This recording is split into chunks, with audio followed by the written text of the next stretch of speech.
Let's go back to the start. Playing in Port Pirie.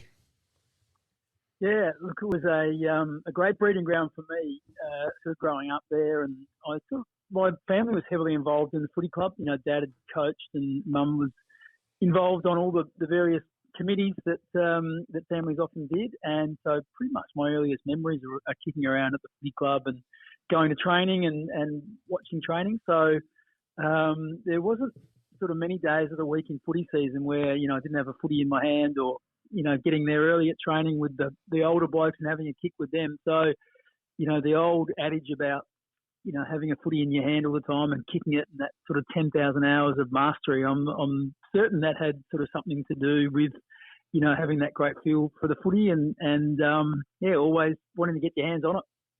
Of course, Bix, too. So you played at Solomon Town, then ventured down to North Adelaide. Give us a view what thoughts back then for a couple of that.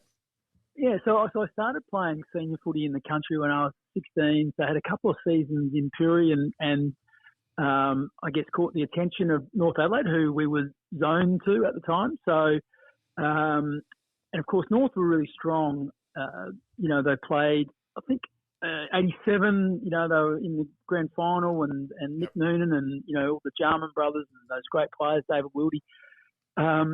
And so after a couple of seasons in the country, I came down and trained with North for a little while, but sort of played one or two trial matches, but didn't really fit the mould that sort of Nick Noonan was sort of looking for, and, the highly skilled, beautiful kick and all that sort of stuff. And he basically said, probably you're better off looking elsewhere. So I sort of went back to Port Pirie after doing the pre-season with North Adelaide. A little bit disappointed, but probably because of that sort of extra fitness and doing that